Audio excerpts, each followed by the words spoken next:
राधे राधे भक्तगणों, आज हम वर्णन करेंगे श्रीमद् भागवत महापुराण के प्रथम श्लोक एवं 3 प्रकार के ताप का। ये 3 प्रकार के ताप कौन से होते हैं? तो इस प्रकार श्लोक है श्रीमद् भागवत महापुराण का प्रथम श्लोक।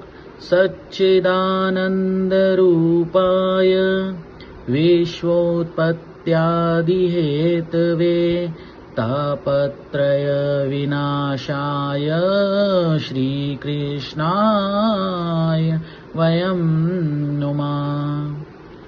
तो इसका अर्थ इस प्रकार है कि सच्चिदानंद स्वरूप भगवान श्री कृष्ण को हम नमस्कार करते हैं, जो जगत की उत्पत्ति, स्थिति और विनाश के हेतु तथा आध्यात्मिक, आदि देविक और आदि भौतिक तीनों प्रकार के तापों का नाश करने वाले हैं।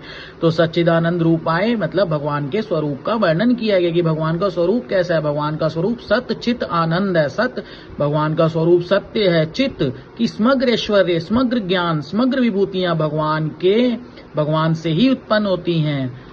और आनंद की संपूर्ण आनंद जो है, या कह लो कि आनंद जो है वो केवल और केवल श्री भगवान में ही है, भगवान श्री कृष्ण में ही है।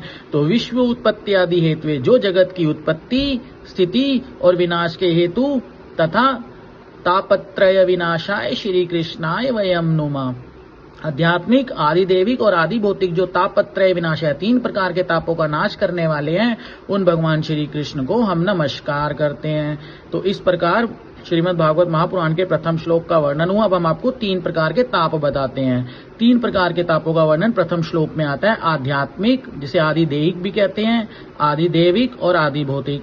आदि देहिक ताप कौन से होते हैं? जो हमें जन्म से ही किसी न किसी बीमारी से हम ग्रस्त होते हैं, या फिर जन्म के बाद हम किसी और बीमारी से ग्रस्त हो जाते हैं, जैसे कि कैंसर हो गया, शुगर हो गया, और उस हिसाब से हमारा जो खान पान होता है वो हमारी बीमारी के हिसाब से होता है। हम अपने मन के हिसाब से अपने शरीर का पोषण नहीं कर सकते। तो किसी भी तरह से जो हमें जन्म से कोई कष्ट हो रखा है, या फिर बाद में कोई बीमारी से हम ग्रस्त हुए हैं, तो उसे कहते हैं आदि देहिक ताप।